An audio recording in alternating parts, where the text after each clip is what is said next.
The psychology of overthinking. Let me paint you a picture. It is 2 in the morning. You said something at dinner, something completely ordinary, a sentence, maybe 7 words long. Nobody reacted. The conversation moved on. But you are still there, replaying it, rewind it, running 17 alternative versions of that sentence in your head like a film director who cannot call it a wrap. You are not anxious. You are not dramatic. You are just an overthinker. And here's the thing nobody tells you about that. It is not a flaw. It is not a weakness. It is actually one of the most sophisticated things a human brain can do. It just does not know when to stop. First, let's talk numbers. Because they are wild. Nearly 73% of adults between the ages of 25 and 35 are overthinkers. Not some. Not a few.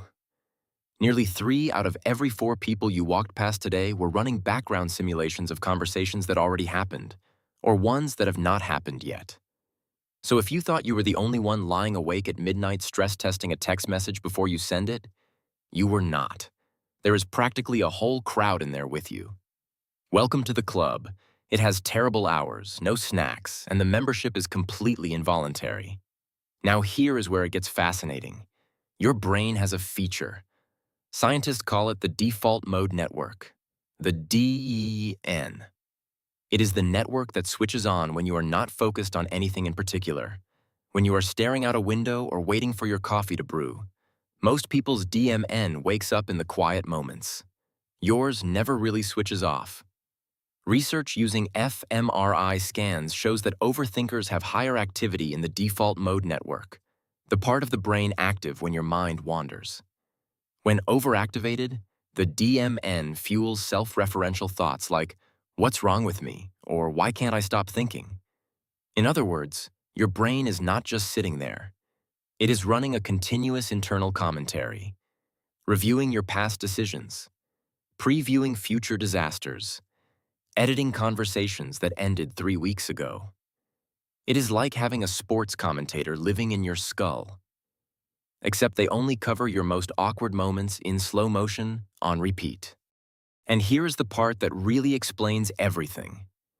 The principal neurons that fire together, wire together, articulated by neurologist Donald Hebb, explains how repeated rumination reinforces neural pathways linked to negative thinking. Each time someone engages in overthinking, the brain strengthens these circuits, making the pattern progressively more automatic and difficult to interrupt. Think of it like a path through a forest. The first time you walk it, you are pushing through the undergrowth. The 10th time, it is a worn trail. The 100th time, it is practically a highway. Your brain did not choose overthinking. It just walked that path so many times that it became the default route. You were not born this way. You were practiced into it. Now, here comes the part people find infuriating. Ironically, overthinking feels productive, as if you are solving a problem, but it actually reduces clarity and increases mental fatigue. Read that again. It feels like work. It feels like preparation. It feels like if you just think a little harder, a little longer, you will arrive at certainty, at the perfect answer, at the version of the conversation where everyone walks away happy, but you never do, because that is not how thinking works. Psychologist Daniel Wagner proved this beautifully with one of the most entertainingly simple experiments in psychology. He told participants, "Do not think about a white bear. Whatever you do not picture a white bear. You already thought about it, didn't you?" Those who tried hardest to suppress the thought ended up thinking about it the most. He called it the ironic process theory. The harder you push a thought away, the louder it gets. So every time you tell yourself to stop overthinking, congratulations, you have just added another thought to the pile. But here is what nobody talks about when they label overthinkers as anxious or too sensitive. Overthinking often develops as a protective strategy. For some individuals, it arises from past experiences of unpredictability, criticism, or high expectations. At some point in your life, being caught off guard was costly. So your brain made a decision. It decided it would never let that happen again.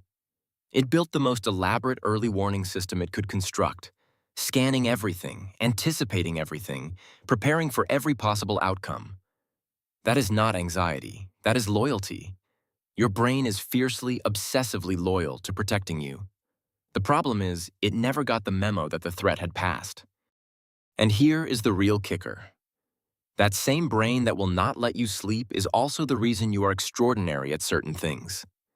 Cognitive psychology links overthinking to perfectionism, fear of failure, and low emotional tolerance. Perfectionists overanalyze decisions because they want the perfect outcome. Anxious individuals replay events to feel a sense of control. But flip that around. The same person who replays every conversation is also the person who notices what others miss, who reads a room in 30 seconds, who spots the problem in a plan before anyone else has finished celebrating it. Your pattern recognition is not the enemy. It is actually the most valuable thing about you. The trouble is, it runs on a schedule that never has a day off.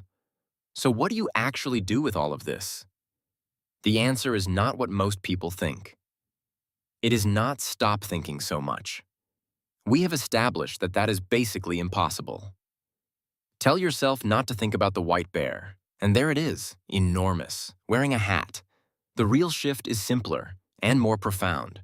The goal is not to suppress thoughts, but to change your relationship with them. One of the most effective ways to break the loop is through cognitive diffusion, a mindfulness-based technique that helps you detach from your thoughts. Instead of "I'm a failure," you reframe it as "I'm having the thought that I'm a failure." That 1-inch gap between you and the thought, that is everything. Because a thought observed is not the same as a thought believed. You are not your worst-case scenario. You are the person watching it play out on a screen. And you get to pick up the remote. Research consistently demonstrates that evidence-based psychological approaches effectively reduce rumination and its associated distress. By understanding the neuroscience of overthinking and applying these interventions, individuals can retrain their brains, develop more flexible thinking patterns, and reclaim mental energy. And that sentence right there, that is not a soft motivational quote. That is neuroscience. The brain that learned to loop can, with enough repetition in the other direction, learn to rest. You trained yourself into this pattern without even realizing it, which means you can train yourself out. So, if you are watching this and recognizing yourself in every single second of it, good. You are not broken. You are not too much. You are not defective. You are someone whose brain became an expert at a skill it never needed to retire from.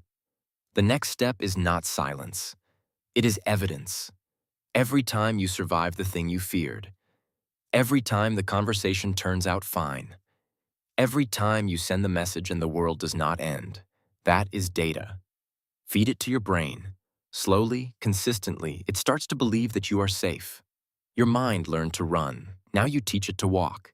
And if this felt like someone finally put into words something you have felt your whole life, leave a comment. I read every one. You are not alone in your head. Well, you are. But now you know why.